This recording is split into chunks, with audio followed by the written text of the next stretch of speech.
Good morning, good evening and good night. जिस भी समय में आप मेरे इस वीडियो को देख रहे हैं मेरे प्यारे दोस्तों, आप उसके हिसाब से अपने आप को एडजस्ट कर लीजिएगा। आज मैं काफ़ी समय के बाद एक लेक्चर लेकर के आया हूँ जो एटॉमिक स्ट्रक्चर 11th क्लास का है।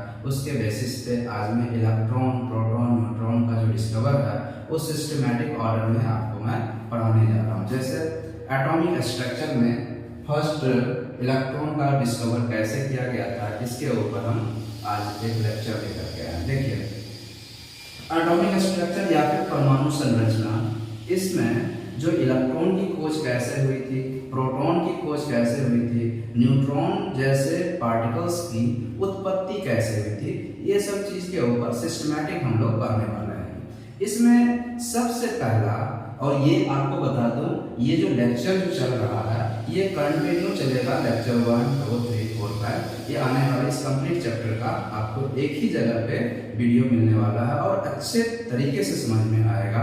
आप लोग ध्यान से सिर्फ देखते रहें इस चीज को और कंटिन्यू फॉलो करते रहें। अगर आपको मेरा पढ़ाया हुआ चीज समझ में आ जाता है तो आप इस वीडियो को सब्सक्राइब तो करिए ही करिए, प्लस लाइक भी कीजिएगा और शेयर भी कर लीजिएगा इस चीज को अगर आपको इच्छा करे तो। देखिए, सबसे पहले चीज हम लोग अभी इलेक्ट्रॉन का खोज कैसे हुई थी और किसने किया था। तो सबसे पहले इलेक्ट्रॉन का खोज जे थॉमसन ने किया था।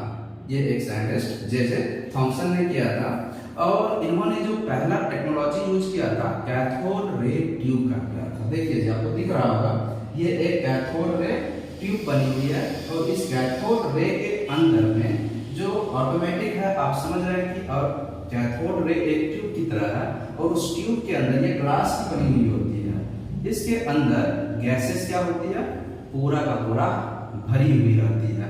तो क्या करते हैं, इसमें से एक नली लगा दिया जाता है ताकि यहाँ से क्या करते हैं, गैस को सक कर सके, बाहर निकाल सके। तो यहाँ से गैस को क्या हो गया, वैक्यूम पंप के जरिए गैस को बाहर निकाल लिया जा रहा है। कितना निकाला जाएगा, एकदम मिनिमम लो प्रेशर तक, जिससे कि उसके अंदर का जो प्रेशर है वो 10 की पावर -3 mm ऑफ Hg रह सके, यानी बहुत ही कम प्रेशर रह सके। ऐसा क्यों किया गया, क्योंकि जो अंदर का जो पार्टिकल होगा वो पार्टिकल का जो स्पीड होगा वो बढ़ जाएगा, क्योंकि अंदर का प्रेशर कम हो जाएगा। जो भी पार्टिकल है ना उसका मूवमेंट क्या हो जाएगा, फास्ट हो जाएगा। देखिए, इसके अंदर का प्रेशर जब सक कर लिया गया तो अंदर में जो गैस है या फिर एयर है वो वेरी लो प्रेशर, कितना 10 की पावर -3 mm ऑफ Hg रखा गया है। और चीज क्या किया गया है, इसके अंदर 2 इलेक्ट्रोड रखा गया। एक इलेक्ट्रोड का नाम रखा कैथोड, जो आप देख रहे हैं इसको कैथोड, और एक एनोड रखा। कैसा, एनोड रखा इस पे। और इस एनोड को, कैथोड को एक वायर से लेकर के एक बैटरी को अटैच कर दिया गया। इधर से भी इसको क्या किया, अटैच कर दिया। जैसे यहाँ पे पॉजिटिव टर्मिनल है तो बैटरी के पॉजिटिव टर्मिनल, और यहाँ नेगेटिव है तो बैटरी के नेगेटिव टर्मिनल से जोड़ दिया गया। अब क्या हुआ इससे, अब ये जो बैटरी है इसके जो वोल्टेज है बहुत ज्यादा है, वेरी हाई वोल्टेज, लगभग 10,000 वोल्ट का जो है यहाँ पे करंट वोल्टेज जो है प्रोड्यूस कर रहा है। तो जैसे इस बैटरी के साथ अटैच करेगा ये इलेक्ट्रोड और ये दोनों कैथोड एनोड के साथ अटैच जो किया गया वायर के जरिए, इसमें आ जाएगी करंट। आप जानते हैं कि जब किसी पार्टिकल के ऊपर यानी एनोड या कैथोड के ऊपर जब इलेक्ट्रिसिटी प्रोड्यूस कराई जाती है तो गर्म हो जाती है, और गर्म होकर के क्या होता है, वहां से रेडिएशन के रूप में पार्टिकल्स इमिट होना शुरू हो जाता है।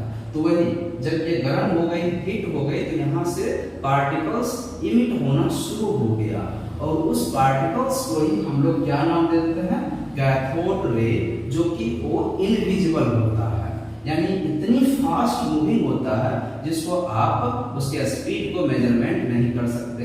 ये इनविजिबल होता है, साथ ही साथ ये मूव कर रही है ये भी नहीं पता चलता है, क्योंकि ये कलरलेस होती है। यानी ये भी कह सकते हैं इसके लिए कि ये जो पार्टिकल्स है वो कैसा है,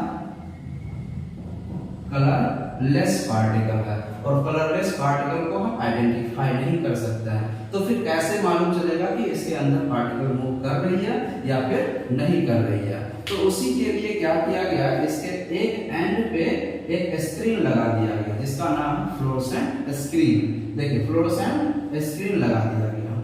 तो जब ये पार्टिकल आगे मूव किया तो देखा कि यहाँ पे जो एनोड लगा हुआ है इसी जगह से पार्टिकल बैक हो जा रहा है, यानी कि इस फ्लोरोसेंट स्क्रीन पे शाइनिंग नहीं। ये होता क्या है फ्लोरोसेंट स्क्रीन, यानी इस स्क्रीन पे अगर कोई पार्टिकल आकर के टकराती है तो वो चमकने लग जाता है दोस्तों, यानी कि शाइनिंग करने लग जाता है। तो जब ये सॉलिड फॉर्म में लगा दिया गया तो ये नहीं चमक पा रहा था, क्योंकि पार्टिकल इसी जगह से क्या होता था बाउंस बैक हो जाता था। तो फिर इन्होंने क्या किया, इसके जगह पे जो एनोड लगाया था इसके जगह पे परफोरेटेड एनोड लगाया। परफोरेटेड क्या होती है, एक ऐसा एनोड, ऐसा इलेक्ट्रोड जिसके बीच में क्या हो गैप हो, थोड़ा थोड़ा क्या हो गैप हो, जिससे कि ये पार्टिकल पास कर सके और इस स्क्रीन पे आ सके। ये पार्टिकल जैसे इसको हिट किया और इस छिद्र से होकर इस गैप से होकर के पार कर रही थी तो इस स्क्रीन पे आकर के टकराती है, जिसके कारण इस फ्लोरोसेंट स्क्रीन का काम करना शुरू हो जाता है और ये जो है चमकने लग जाता है, ये चमकना शुरू हो जाता है। क्यों, ये इसके ऊपर जैसे ये पार्टिकल आ गया तो चमक रहा है। इससे आइडेंटिफाई हो जाता है कि इसके बीच में कोई रे जा रही है कि नहीं जा रही है, इसकी पता नहीं, लेकिन यहाँ पे आकर के चमक रही है ये तो मालूम चल रहा है। ये लाइट इधर से जो रे पास कर रही है इसका मतलब यहाँ पे आ रही है, कुछ ना कुछ पार्टिकल यहाँ पे मूव कर रही है। और उस पार्टिकल का शुरू में नाम दिया था क्या, कैथोड रेज ही नाम रखा गया था। क्यों, कहाँ से पास कर रहा था, इस गैप से होकर के पास कर रहा था।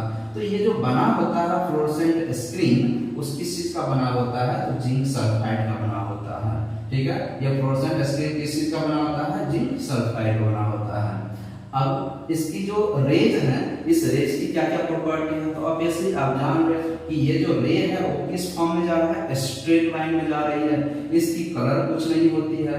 ये जो निगेटिव इलेक्ट्रोड से होकर के ये रे निकल रही है, इसलिए इसका नाम क्या पड़ जाएगा, कैथोड रेज। और कैथोड रेज जो होते हैं वो निगेटिवली चार्ज पार्टिकल्स होते हैं, जो कि आपको हमने यहाँ पे लिख रखे हैं, लिस्टेड है कि उस कैथोड रे की क्या क्या प्रॉपर्टी है। तो पहला प्रॉपर्टी क्या लिखा, दे आर निगेटिवली चार्ज। क्यों, इसलिए कि यहाँ से जो है कौन सी रे निकल रही है, निगेटिवली चार्ज पार्टिकल्स, यानी कि निगेटिव इलेक्ट्रोड से निकल रही है, इसलिए इसका नाम क्या रखा जाएगा, ये ऋणात्मक आवेश वाली पार्टिकल्स हैं। ये कैथोड रे निगेटिवली चार्ज होगा, कैसा होगा, तो निगेटिवली चार्ज होगा, ऋणात्मक आवेश का होगा। और क्या होगा, they are travelling straight line.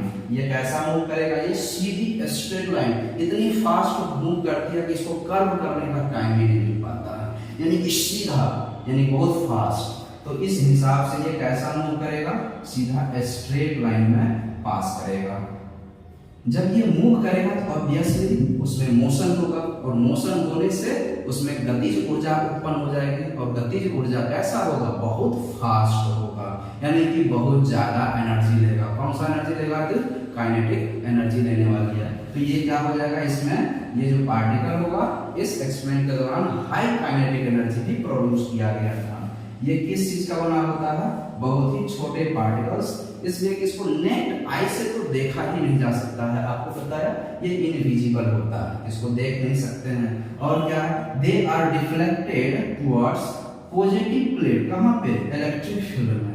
Electric field में ये ऑब्वियसली पॉजिटिव प्लेट की तरफ ही तो मूव करेगा ना भाई।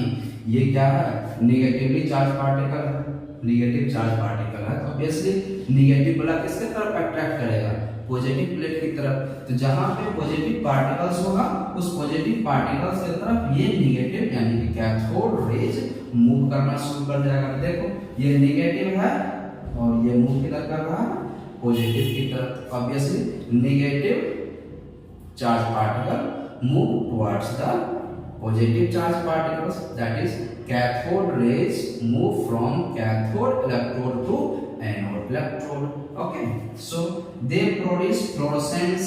Fluorescence means ये चमकते हैं, शाइनिंग करते हैं, ये भी प्रोड्यूस किया। They produce X-ray, यानी कि X-ray भी ये प्रोड्यूस करते हैं। इस वजह से ये 6-7 हमारे जो पार्टिकल्स की प्रॉपर्टी हैं आपको ये समझ करके याद कर लेना है।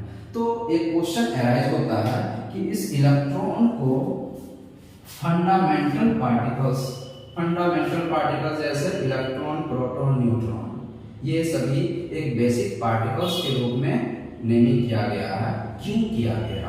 ऐसा करने से क्या एक क्वेश्चन अराइज होता है, why the electron is called fundamental particles. इसको फंडामेंटल पार्टिकल्स क्यों बोलते हैं? इसके पीछे रीजन ये है, देखो हर एक कंडीशन में यानी कि फंडामेंटल पार्टिकल्स कभी भी किसी भी सिचुएशन में वो इलेक्ट्रॉन है तो इलेक्ट्रॉन ही रहे, उसकी जो प्रॉपर्टी होती है वो प्रॉपर्टी वेरी ना करे, तभी उसको फंडामेंटल नाम दिया जाता है। तो क्या किया गया इस एक्सपेरिमेंट के दौरान, जो ये दो इलेक्ट्रोड हैं, कैथोड और एनोड, और इसके अंदर जो गैसियस पार्टिकल हैं वो अलग अलग रखा। जैसे इसके अंदर मान लो हीलियम गैस है, हाइड्रोजन गैस है या नियॉन, किसी भी तरह का इसके अंदर गैसियस पार्टिकल्स को भरा। पहले मान लो हाइड्रोजन गैस भरा, फिर एक्सपेरिमेंट किया, उसके बाद फिर हीलियम गैस को भरा, फिर एक्सपेरिमेंट किया, यानी अलग अलग गैस को रखने के बावजूद भी इसमें जो प्रॉपर्टी थे, ये जो इलेक्ट्रोड का जो प्रॉपर्टी था, उस कैथोड रेज की जो प्रॉपर्टी थी, ये वेरी नहीं करता है, अनचेंज रहता है। उसके बाद क्या किया, गैस को चेंज किया, प्लस जो इलेक्ट्रोड था इसको बदला। इस दोनों के बदलने के क्रम में क्या होता है, इसमें कोई परिवर्तन नहीं आता है। किसमें? इस कैथोड रेज की प्रॉपर्टीज में। जब ये प्रॉपर्टी चेंज नहीं होता है, इसलिए इसका नाम क्या पड़ गया, फंडामेंटल पार्टिकल्स। देखो, ऑन चेंजिंग गैस और electrode material the properties of cathode rays remains same. यानी कि कुछ भी करो, यानी इस जगह पे आप इलेक्ट्रोड को या फिर गैस पार्टिकल्स को बदल कर चेंज कर दो, तो जो कैथोड रे है उसके स्पीड में कोई फर्क नहीं पड़ा, वो स्ट्रेट मूव कर रहा है। और इस ये जो पार्टिकल्स है, स्मॉल पार्टिकल्स बने हुए हैं, काइनेटिक एनर्जी है इसमें, यानी ये सब प्रॉपर्टी जो है वो चेंज नहीं हुआ। इसका मतलब ये होता है कि यही पार्टिकल है, कौन सा, इलेक्ट्रॉन, जो कि फंडामेंटल पार्टिकल्स के कैटेगरी में रखा गया था। अब देखो इसका एक जे थॉमसन ने ही कैलकुलेट किया था, क्या, charge by mass ratio of electrons. उसका जब वैल्यू कैलकुलेट किया जे थॉमसन ने, तो ये पाया 1.75 × 10⁻11 कूलम पर केजी। ये वैल्यू चार्ज का ऐसा यूनिट होता है कूलम, और मास का होता है केजी। तो E/m रेशियो इलेक्ट्रॉन के लिए कैलकुलेट किया, तो जे थॉमसन ने ये वैल्यू पाया, और इसी वैल्यू को यूज करके मिल्किंस वाइट एक्सपेरिमेंट में इसका मास कैलकुलेट कर लिया गया था। अगला जो है मिल्किंस ने, एक साइंटिस्ट था, इन्होंने ऑयल ड्रॉप एक्सपेरिमेंट किया, तेल के बूंद के ऊपर एक्सपेरिमेंट किया। क्या कि इसके दौरान ये इलेक्ट्रॉन पे जो है ना कितना चार्ज होता है, ये पाया 1.6 × 10⁻19 कूलम। और E/m वैल्यू तो पहले से जैसे थॉमसन ने निकाल के दे दिया था 1.75 × 10⁻11। इस दोनों के वैल्यू से उसका मास निकाल लिया। कैसे? देखो, E/m is equal to this one and m is equal to E by this one value, and E is a charge 1.6 × 10⁻19। तो इसको इससे डिवाइड किया गया, तो मास जो वैल्यू आया है यहाँ पे 9.1 × 10⁻31 kg। यानी इस हिसाब से क्या हुआ कि mass of electron, fundamental particles का मास 9.1 × 10⁻31 kg, और इलेक्ट्रॉन पे जो चार्ज आया 1.6 × 10⁻19 कूलम। क्वेश्चन पूछा जाता है किस एक्सपेरिमेंट में यह चार्ज निकाला गया था, तो मिल्किंस ने ऑयल ड्रॉप एक्सपेरिमेंट निकाला था, और उसी के हेल्प से मास ऑफ इलेक्ट्रॉन भी निकल गया था। थैंक यू मेरे प्यारे दोस्तों। अगर आपको ये वीडियो अच्छा लगा हो, इसे लाइक, शेयर और सब्सक्राइब करें, और अपना प्यार बांटें इस वीडियो के साथ। Thank you.